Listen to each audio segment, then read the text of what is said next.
Hey YouTube, it's Nathan Daley. Welcome back to my channel. As you guys know, 13-year law enforcement veteran. I am your law enforcement translator. And listen, there's been a lot going on with this Gabby Petito case, and I kind of just been looking at it here and there, just trying to figure out how this thing unfolded. I'm gonna tell you what really sparked my interest, right? First of all, condolences to the family. We know this is a very tragic thing. We know people go missing all the time for a lot of different reasons, whether it's suicide, whether it's murder, whether it's kidnapping and things of that nature. It's all just a tragedy. I know a lot of people are upset that Gabby Petito, this case is getting so much attention, so much publicity in the media. And you guys listen, again, we know a lot of people go missing. Even in Atlanta, in my city, we have at least 3 women who have gone missing. And we cannot locate them, right? And we believe that it is foul play. We believe that it's domestic related, which a lot of these cases are. Just the other day, we had a woman shot by her significant other in a high rise. So domestic issues are real, you guys. It's a real problem, and it is an epidemic in this country. So I'm gonna give you a law enforcement perspective on this case so far. Specifically, I wanna talk about the 9 bodies that have recently been located during this investigation. I feel like it shines a light on some very serious issues that need to be discussed in this country, and even discussed with people just in general on the partners that we pick, the partners that we choose to be with, you know, identifying these red flags, right? Identifying toxic, unhealthy relationships in order to help protect and save each other, whether it's women, kids, and even men, right? So it's a very tragic situation that's going on, but I do believe that it's opening the eyes of a lot of people, and even people who say, listen, I want equal treatment, right? I have a loved one that was missing, that is missing. We can't locate them. I'm not getting any assistance. All right, so let's pull this up. And then also, again, I'll have another video breaking down the initial contact law enforcement had with Gabby Petito and Brian Laundrie during their travels, that 911 call about them being in a domestic. Okay, so I'm gonna break that video down, give you my perspective, and point out any clues or maybe any evidence that suggested or may have suggested that an arrest should have been made at the scene. I've been hearing and getting a lot of feedback from people saying that the police dropped the ball, so I'm curious. I will be doing a breakdown on that video for you guys as well, so stay tuned for that. Okay, so what are we looking at? Since this investigation has started, they found 9 bodies. That is crazy. We're talking about, as of September, 9 bodies. It begs the question, how many more people are out there whose story has not been told? How many people out there are missing? How many people are out there who did not receive any justice for their murder, right? What's very disturbing, as I'm kind of just going through these, which made me really want to make this video, I'm looking at this couple right here. This man and this lady got married. They went out, traveled. He actually came back and was like, hey, your daughter's missing, I don't know where she's at. Then after her body is found, he later confesses to actually killing her and then dismembering her body. You know, confessed to shooting her at the end, dismembering her body in their camper. Joseph Ferlazzo, 41, has confessed and pleaded not guilty to shooting and the dismembering his wife, Emily, 22, while traveling for their first wedding anniversary in small bus convertible. You know, this stuff is disturbing. This lady also was found. Her remains were found. She was murdered. Disappeared June 8th. Her body was found in September. This lady, 55 years old. The remains of Sarah Bayard, 55, were found off highway in El Paso County, Colorado, an area Petito and Laundrie had visited and posted Instagram pictures.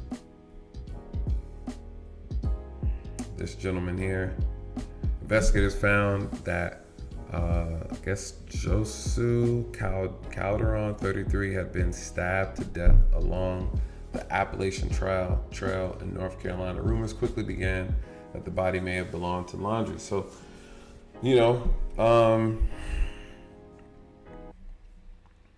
okay, according to this article, the most recent body found was that of a 22-year-old Emily Ferlazzo, encased with shocking similarities to Petito. Ferlazzo was reported missing by her parents Monday after her 41-year-old husband, Joseph, as we see in this picture,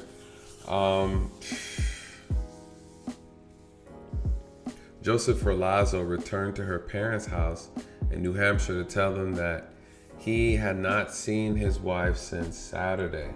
The couples were living in a small bus that they had renovated into a home and had driven to Vermont to celebrate their first wedding anniversary. The day after Emily was reported missing, Joseph allegedly confessed to shooting her in the end and dismembering her body in their camper. Man, you guys, you can't make this up, man. This is another lady who went missing. Human remains were found in the Yucca Valley on Saturday near where New Jersey woman Lauren Cho, 30, disappeared June 28th. It's like another lady here. The remains of Sarah Bayard, 55, were found off a highway in El Paso County, Colorado, an area Petito and Laundrie had visited and posted Instagram pictures. This gentleman here.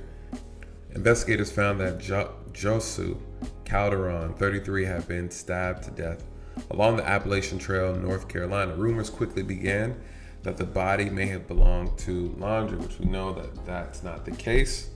Very tragic. So this is reference to the Joseph, back on the Joseph article, one who allegedly killed his wife and dismembered her body. Police located the camper that Joseph had ditched to discover bags of human remains, a handgun, and a handsaw. The human remains were sent to the medical examiner on Wednesday to be identified. Despite his earlier confession, Joseph pled not guilty on Wednesday. Oh my God. You guys, this looks like something out of a movie, man. When people like to ask, like, oh, they see these movies, it's similar to these type of stories. People get these ideas from these real life events. This is real life. Look how many 9 bodies have been located trying to find Gabby Petito. This is sick, man. There's a lot of sick people out here. Human remains were found in the California desert October 9th during a search for the missing New Jersey woman who disappeared June 28th, Lauren Chow of Flemington. She was last seen with her friends and former boyfriend. Friends say she planned to move out west with her former boyfriend, Chris Orrell, and live a more creative life where she planned to start her own food truck. It's domestics, man. Domestic violence.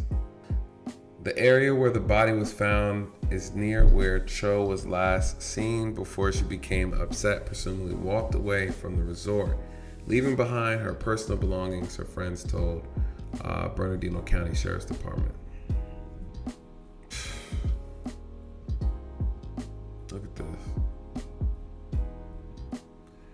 Maya Mercano, 19, was found dead on October 2nd in Orlando, Florida. Her parents believe her case could have had a different outcome if authorities had given the same attention to Tito's case.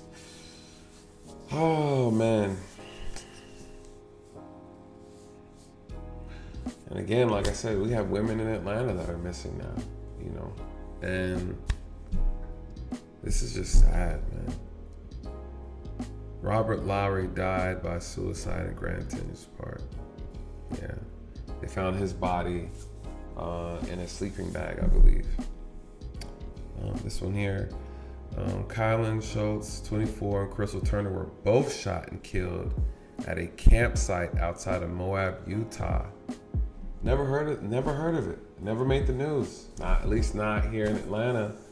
It's about the college student, Mia Marcano, have directly called out authorities for putting more effort into Petito's case than they did Marcano, who was missing 2 weeks after Petito. Marcano was reported missing September 24th after she finished her shift at the Arden Villas apartment complex where she lived and missed her flight home to South Florida.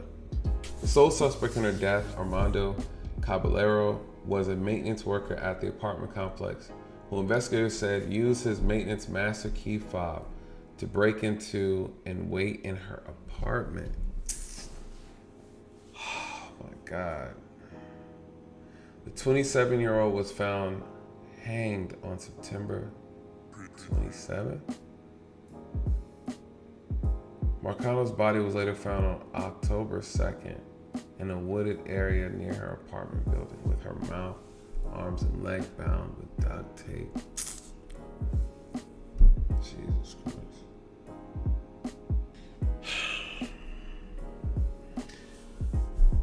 So the attorney of Marcano's family says, I think it's very interesting that we have two of these cases happening pretty simultaneously, and I think what it does, it really gives the world an opportunity to see sometimes some of the differences that you have in the coverage that each case receives. Listen, you guys, again, the media is not our friend, okay? The media is not here for us. The media is here for them. They are a money generating organization. They are business. They are a business, and they're in the business of making money. And if they can make money off of your tragedy, if they believe that one tragedy is going to sell more views than another, they're going to take the tragedy that's going to bring them the most money. They're going to take the tragedy that's going to resonate with the people that are going to spend the money. They don't care, you guys. They do not care. This is not personal. This is all business with the media. This is why it's important that people who have their own platform, people who have their, their own channel, YouTube channels, to push this information out, to be the voice for the people. Mainstream media is so biased, okay? They're so biased. And this is revealing it. This is just sad, man. Like,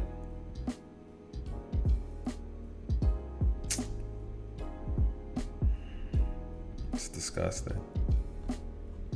So this is them, Brian Laundrie and Gabby Petito. Listen, you guys, I've worked so many domestic violence cases. When I tell you that I would do at least 5 domestics a day, and that's me as one officer, every single day. And it's not always just the men, it's also the women, as far as who's the victim, who's the offender, mutual combat, right? Toxic relationships, dangerous relationships. We're talking about relationships that lead to death, that have led to death, stabbings, shootings, suicides, you guys. I can't stress it enough how dangerous. And then, of course, in situations like this with some of these people who were murdered by stalkers, right? By just people who are sick and twisted. There's so much to unravel with this particular case. Now, Brian Laundrie is missing still. They believe that they found his remains. And so what does that mean? 3 things actually, because she went missing, he went home, then he went missing. What could have happened? Okay. Obviously this is very unique. I've never seen anything like this before in my 13 years. I've dealt with kidnappings, of course, murders, domestic murders and things like that. But this is a very interesting case for a lot of different reasons. Why? It's complexity, right? Brian came home, Gabby was missing still, then Brian disappears, and then now, they found all these bodies of these missing people. Now they found a body today that they believe is Brian Laundrie. Now, what does that mean? Why is he, if this is his body, if these are his remains, why? What happened to him? couple of things could be going on here. Let me give you a law enforcement perspective and tell you how we think. There's a couple things, and you guys will be surprised. Listen, in this profession, nobody is innocent until all the facts are presented. No one is innocent. I don't ever even assume a person is innocent because people will surprise you, right? And I would say it's crazy as I'm gonna give you all the crazy different scenarios and possibilities. And again, this is no disrespect to any of the families of Gabby or Brian, but I'm gonna just tell you as a law enforcement officer how we think as investigators and how we try to rule out any possible situation, because you can't be limited in your imagination or you will miss evidence, because the absence of evidence is not the evidence of absence. That's a Samuel Jackson quote. But here's the reality behind that. If these are Brian's remains, what does that mean, right? How was he found? Was he dismembered? Did he commit suicide, right? For them to say remains, meaning that they were unable to truly identify him immediately, that is a problem, right? Because you can't, as an individual, you can't dismember yourself, right? The first thing that comes to mind for me is, one, he faked his death. I'm sorry, but that is my initial thought when I heard this today. I said, okay, well, maybe he faked his death. What do you mean remains? You can't solid identify him? Come on now, right? He hasn't been missing that long to where you cannot distinguish whether or not these are his remains or not. So that was my first guess. He faked his death, right? He wouldn't really need much in order to do so. One of the most important things that we use to identify people are their dental records, right? What are you willing to do? What are you willing to do for your freedom, right? Are you willing to get with someone, get these teeth pulled out, put it in a makeshift jaw, get a body? You know what I mean? Like there's a way to do it. There's definitely a way to do it, and it has been done. No one knows what his affiliation is, his connections. We know that he is like a wild outdoor kind of guy. You know, he's one of those survival type of guys. There's no telling, right? Second, what's my second view on this? There could have been a situation with the love triangle. You know, a lot of times with some of these domestic abuse cases where someone is led into a crime of passion and they end up killing their spouse. Sometimes what you find out when you really investigate, because listen, you guys, you don't really, you hear the outcomes, right? You hear the end, but you never hear the motives, right? A lot of times, a lot of you guys never hear the motives. I hear the motives. You know, as officers, we get to hear the motives of what took place, what was the mindset, what triggered this person. And this obviously nothing justifies a person getting murdered. But my second thought to this was a love triangle, right? What if there was someone else, a jealous girlfriend, a jealous boyfriend, an ex-boyfriend, an ex-girlfriend, right? That knew that they were going out to this location to do their traveling or whatever and ambush them, you know? Maybe it was a setup. Maybe Brian set up this situation to get Gabby killed, and then it backfired and the person ended up killing him, right? These are real situations that do take place, right? Third, what's my third speculation on this? Gabby's family could have hired an assassin, a hitman, to take Brian out, right? Family realized that, hey, listen, this guy, we know for a fact he killed our daughter. We want him gone. We want him done. We want revenge, right?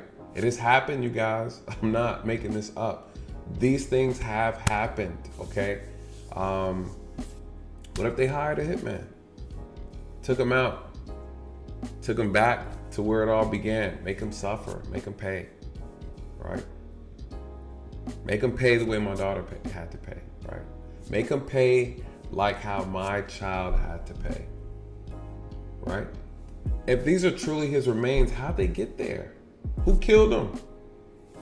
Who would have a motive, right? Who would benefit from his death, right? Those are my speculations. You know, either one, he faked his death, right? Very possible, right? Two, I would say faked his death, or those are not his remains. But the fact that they can't determine if those are his remains or not are very, very questionable. Two, love triangle. There's an ex involved, some capacity that has stopped them and wants revenge for being abused, emotionally abused by them both, right? Brian could have found out that, you know, she may have been messing around with someone else, right? Or he could have been messing around with someone else, which led to the argument, and it got violent, it got physical, and whatever. I mean, there's a lot of different things that could have taken place. We can rule out a serial killer because it wouldn't make sense, right? That she went missing, he went home, and then now he's missing again. That wouldn't make sense whatsoever. These are my thoughts, you guys. Listen, I know it may sound far-fetched, but I promise you, when investigating crimes like this, you cannot lack imagination. Because the moment you do, you miss something. And then lastly, he could still be out there, right? He could actually still be out there. So anyways, you guys, I just wanted to kind of make a quick video on that after seeing all these victims who've been discovered. Man, it just really touched my heart. I'm actually gonna look into this case a lot more, kind of give you guys some more feedback. What do you think about those different potential scenarios, right? I'm telling you from experience, these things are highly possible. So I guess we'll stay tuned and see what's gonna happen. Listen, let me get your thoughts in the comment section. Also, if you're new to this channel, please subscribe. Would love to have you as a guest on this channel, okay? So again, my goal is to get to 1,000.